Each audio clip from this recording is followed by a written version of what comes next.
Hello and welcome to the YouTube channel for the Successful Mentalist. My name is Ashley Green and today I'm joined by none other than the fantastic Aidan O'Sullivan. Hello, it's good to be here again. Was that a subtle look around your room to see if there was anyone else there with you?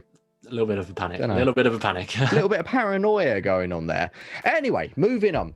So today we're actually talking about a topic which I know a lot of you have actually been really interested in, especially over the whole kind of coronavirus pandemic, having the time with yourself to sit down and reflect and maybe do things which you've always wanted to do and not had the time. Well, now you've got that time and now you're thinking, how do I write a magic book? And that's what we're going to be talking about today. But we're not going to be talking about the usual things which people usually talk about, which is how to write a book. No, this is in fact how to actually make sure it happens, how to get up every day and make sure it's solid so you sit down and write. Aidan, can you tell us a bit about why I've asked you to be here today to talk about writing? Yeah, I mean, it's great to actually be sharing this info because a little bit of background on what I've got going on. I'm actually writing a magic book. Following the huge success from my Witch Hand All About the Tricks lecture, I've got loads of other thoughts and ideas on the Witch Hand plot and one coin mentalism. And well, I thought now is the perfect time to actually share that. And I really love writing. So this is it. I'm actually writing my own magic book and I want to share with you like the entire process. And today, obviously, we're starting about where to get started. So that's going to be good fun. Definitely. And the whole process for you has been really interesting because I've seen it go from you not writing to starting to journal, starting to jot notes down, to now getting up 5:30 a.m. in the morning and sitting down every single day to write. But it doesn't stop there. Like, you write throughout the day, like you do your mailing list, you do other bits. Like, if you got time to write extra bits in the book, you sit down and blah, blah, blah, blah, blah, you write it.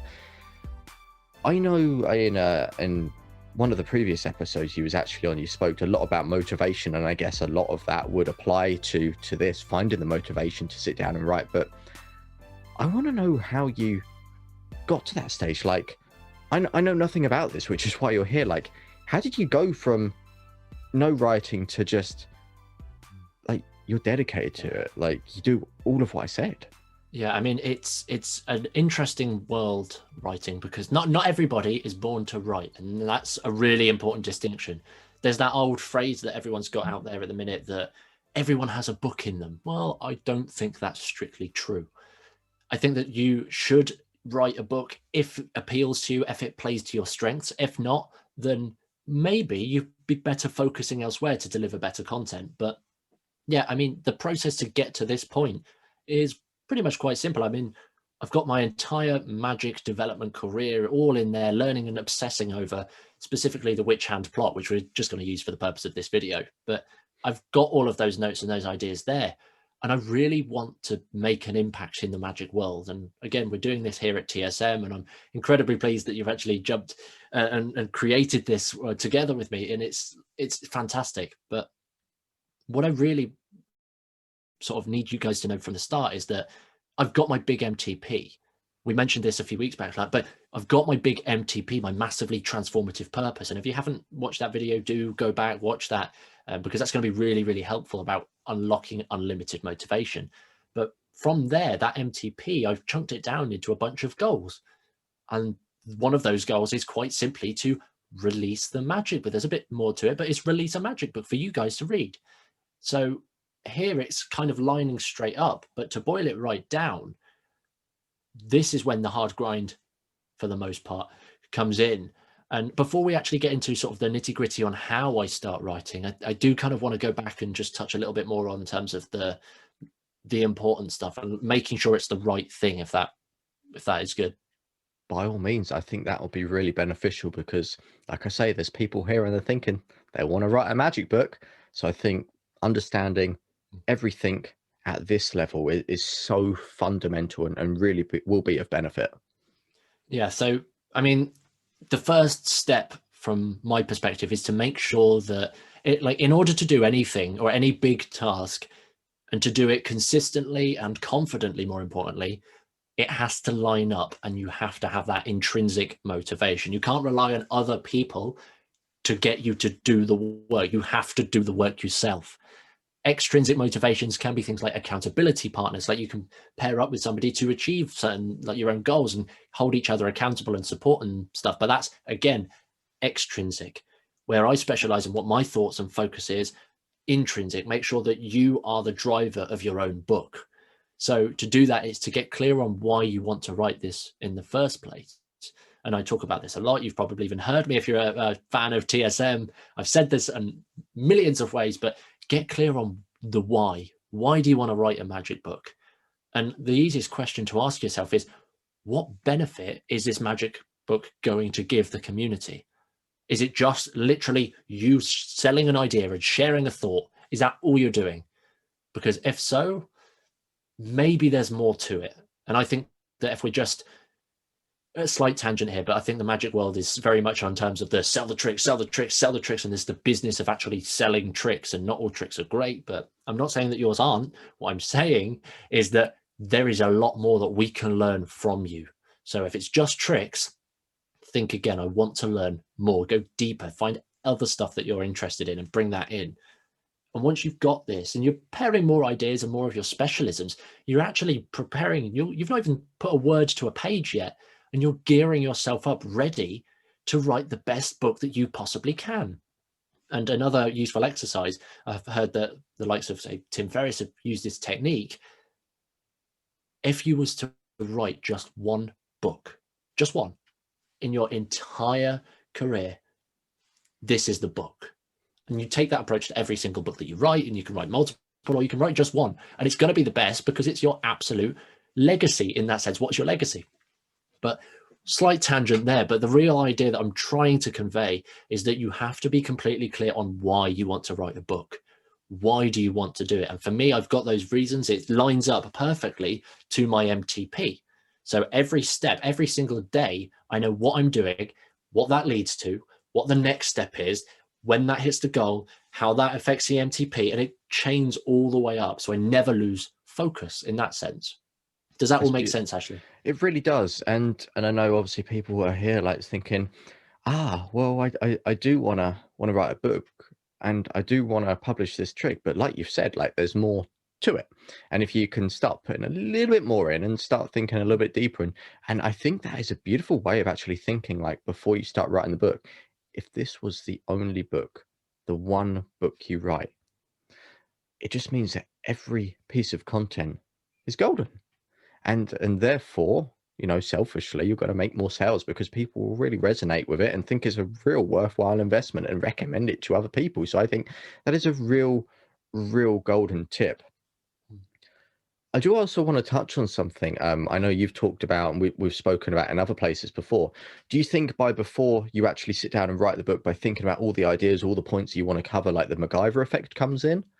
Yeah, to an extent. So for those that don't know, the MacGyver effect really is the idea that if you like physically write something down, like a question that you want answering, almost like a psychic Q&A kind of thing.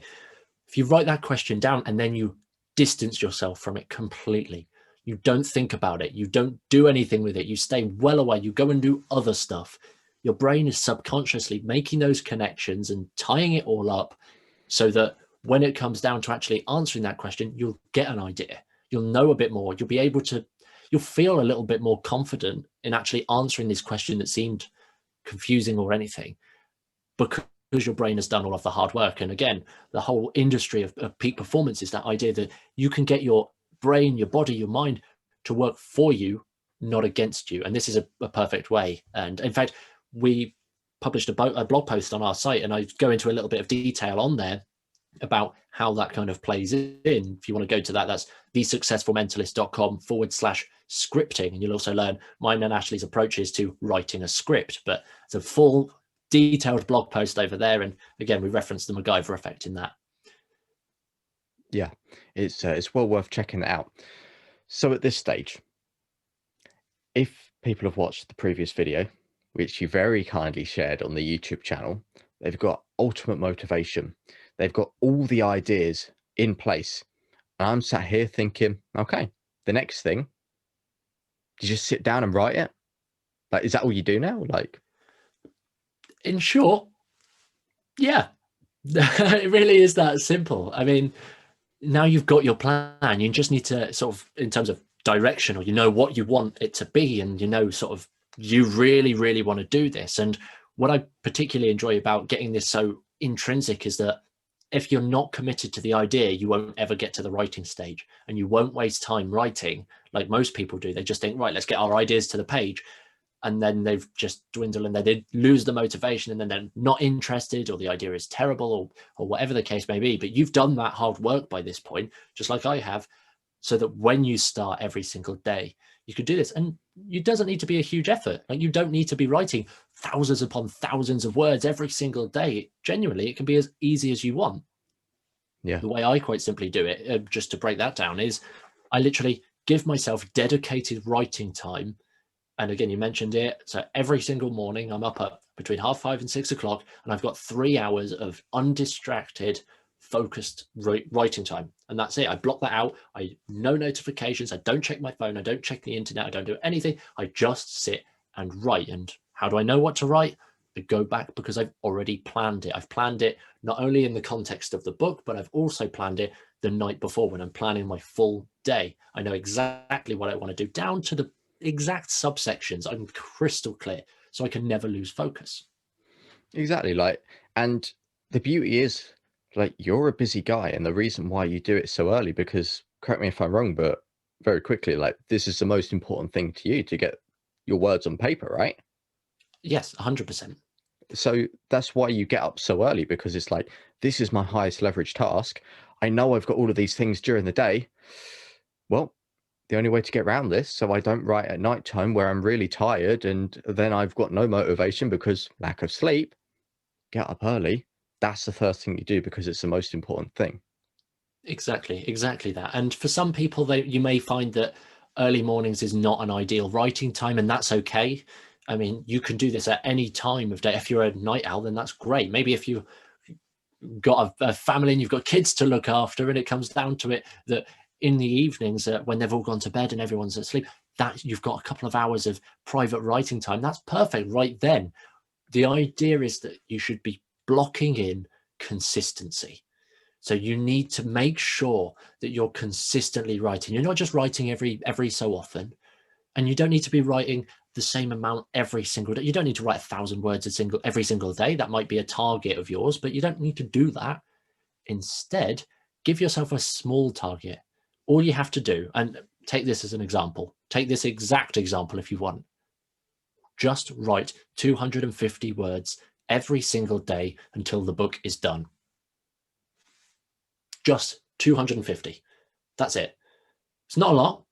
It's more than some people that aren't writing anything at all, but really, it's not a lot. And what you'll actually notice is that when you carve out this specific time to write 250 meaningful words, you won't stop at 250. You won't. You just won't. Sometimes you'll have to, and that's fine. Sometimes you might miss a day, but the aim is to just get consistent and actually celebrate every single time that you do those 250 words.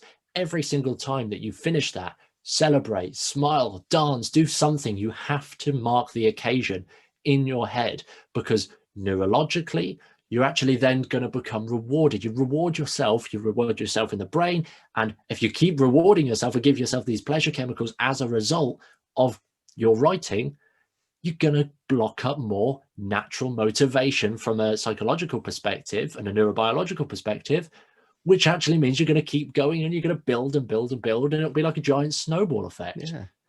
Well, you've got all this pattern recognition around you, which your brain obviously loves. You're now optimizing it, so you're going to be getting like these dopamine hits. So it's almost like you're going to become like what, addicted to something which is well worthwhile. Well, exactly that. It's exactly that. And I think what's also important, it is worth mentioning that this doesn't have to be the book. When you get to the end of however long it is, or once you've got through everything, that doesn't have to be the book.